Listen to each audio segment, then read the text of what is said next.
yang boleh jadi pada saat pagi hari ini.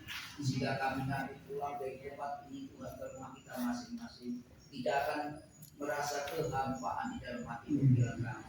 Namun kami boleh pulang dengan membawa berkat yang berlimpah, berkat rohani di dalam hati pikiran kami, ya Bapa. Terima kasih Tuhan.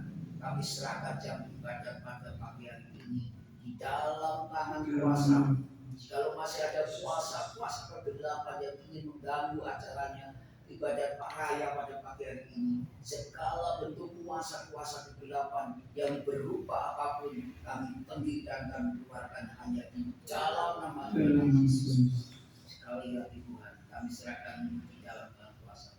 Berbicara Tuhan, kami siap untuk mendengarkan sabdamu pada pagi hari ini. Haleluya. Terima kasih Bapa. Haleluya. Amin. Shalom. Ya, salam sejahtera untuk kita semua. Bapak Ibu semua bersuka cita. Amin ya. Sungguh kita bersuka cita karena penanya Tuhan Yesus membebaskan kita dari dosa, tetapi juga bulan Agustus adalah bulan kemerdekaan buat bangsa Indonesia. Kita salah satu warga negara Indonesia dan kemerdekaan Indonesia sudah berumur atau berusia 81 tahun ya.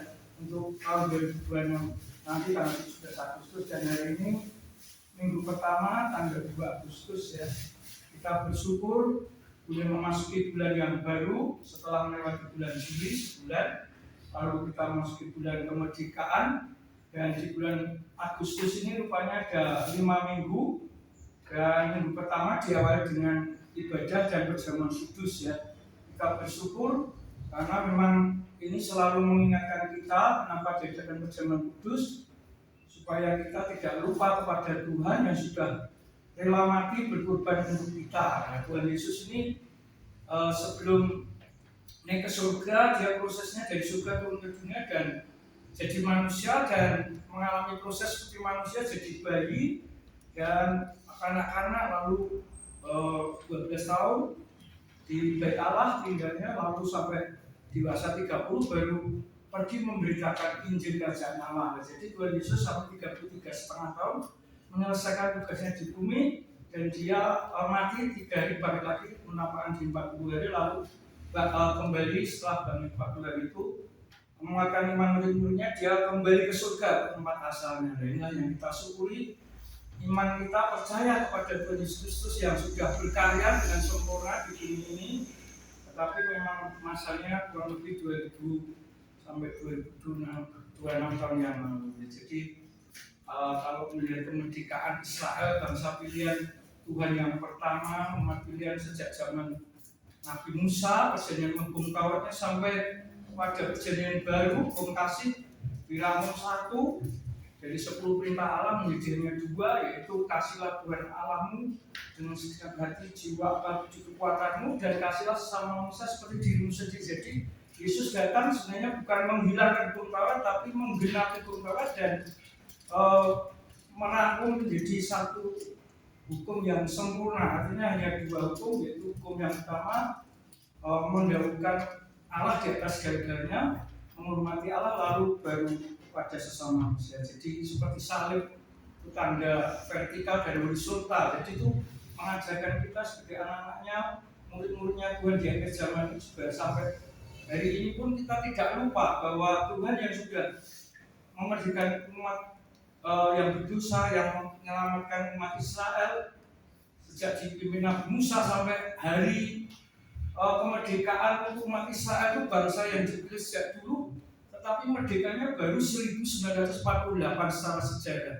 Catatannya diakui oleh semua negara dan semua pemerintah maupun warga negara bangsa manapun mengakui bahwa Indonesia merdekanya 17 Agustus 1945, Israel baru 1948. Jadi kalau ditinjau dari tahun, kita harusnya lebih dulu 3 tahun ya dibanding Israel. Jadi kita sebenarnya bersyukur diberi kemerdekaan seperti ini.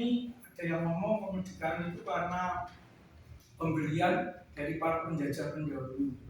Tapi ada yang bilang enggak, itu yang benar anugerah Tuhan, tapi juga pengorbanan daripada pendahulu kita, para nenek moyang yang sudah gugur, jiwa raganya dikorbankan, nyawanya untuk membela bangsanya ini supaya tidak dijajah oleh bangsa lain, tetapi boleh berdiri atas kakinya sendiri di tanah bumi pertiwi Indonesia. Jadi kalau melihat sejarah, sesungguhnya kita ini tidak beda dengan Israel. Artinya bangsa Israel pilihan itu aja yang sudah berpuluh-puluh tahun.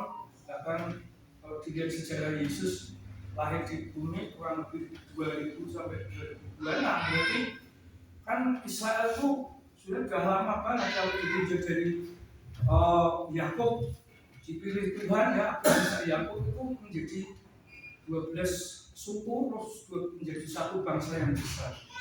Dan anak cucunya cicitnya dipimpin Nabi Musa itu keluar dari perbudakan tanah Mesir yang menuju ke tanah berlimpah susu madu di Kanaan yang dijanjikan Tuhan. Jadi sesungguhnya kalau melihat sejarah, kita belajar bersama-sama sadar bahwa Israel sudah lama sekali dipilih Tuhan. Bangsa ini dipakai Tuhan, tetapi sempat dalam prosesnya memberontak dan akhirnya dididik Tuhan dengan bukan hanya di Mesir, tapi juga setelah masuk tanah berlimpah susu madu dibuang lagi ke Babel dan sebagainya. Para nabinya, imamnya juga dibuang. Jadi artinya prosesnya bangsa Israel ini terus-menerus sampai hari ini tidak ada habisnya. Jadi kalau belajar tentang sejarah, sesungguhnya jenengan sama saya itu harus sadar bahwa kalau tidak karena Tuhan, kemurahannya, karena kasihnya yang melebihi daripada nyawa Bapak Ibu saya sendiri, kita itu jelas-jelas menjadi bangsa yang istilahnya tanpa Allah, tanpa pengharapan di dunia ini, dan menjadi orang yang bingung. Artinya bingung itu mau kemana arah tujuan ke depan kita, tidak jelas, artinya ngerambiang, ya, artinya.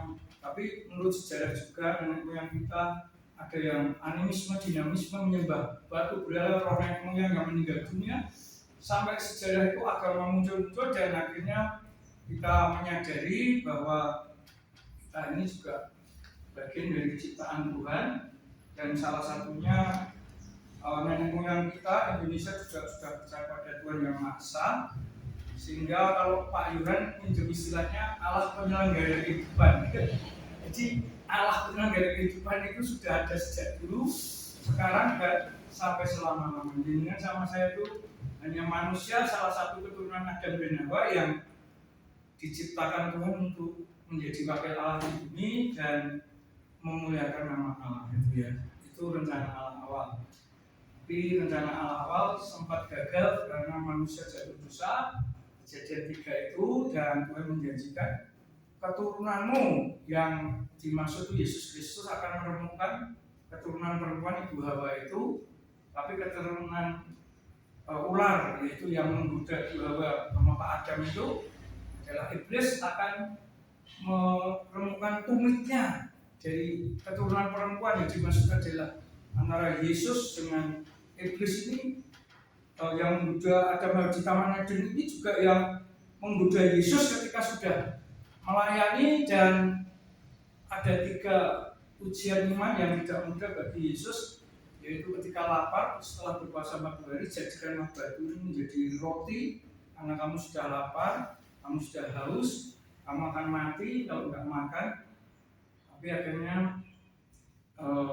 Tuhan menjawab dengan iblis serangannya itu. Yang pertama, manusia bukan hidup dari roti saja, tapi juga setiap firman yang keluar dari mulut Allah. Artinya satu serangan iblis dibalas dengan serangannya Tuhan Yesus, dan iblis tidak menyerah. Serangan kedua, kalau kau memang anak Allah, jatuhkanlah dirimu dari hubungan baik Allah, dan malaikat akan menantang kau. Artinya kau tidak akan jatuh dan mati, tetapi akan tetap hidup, karena malaikat punya sayap, bisa terbang, akan menantang kau sehingga kau sebagai anak Allah tidak akan dibiarkan jatuh tergeletak dan mati, tapi kamu tetap hidup.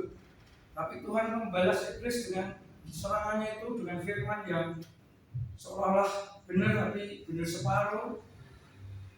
Ya memang benar, Yesus itu memang raja yang harus dihormati oleh para ciptaannya, termasuk di malaikat di surga.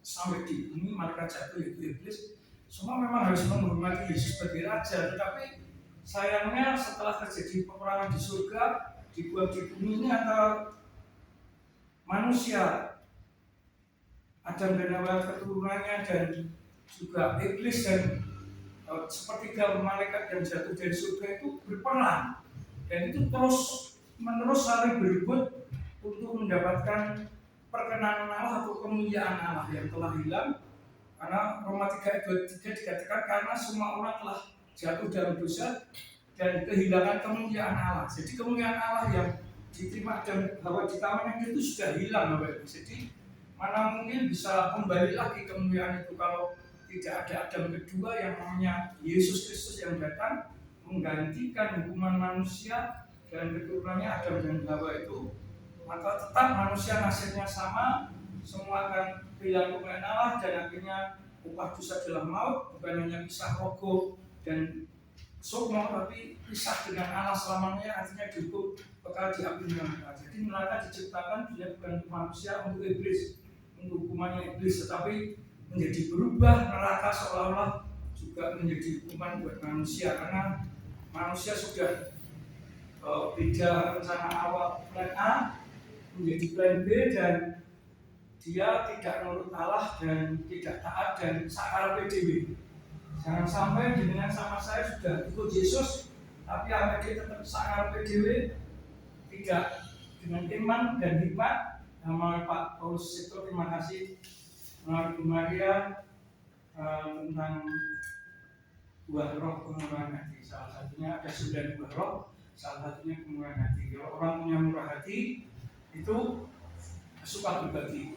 Tidak semua orang dikaruniai bisa berbagi. Kadang-kadang pelit, jiwa pelitnya, egois dan mementingkan diri sendiri lebih besar daripada jiwa suka berbagi. Saya senang di sini ada yang 9 karunia itu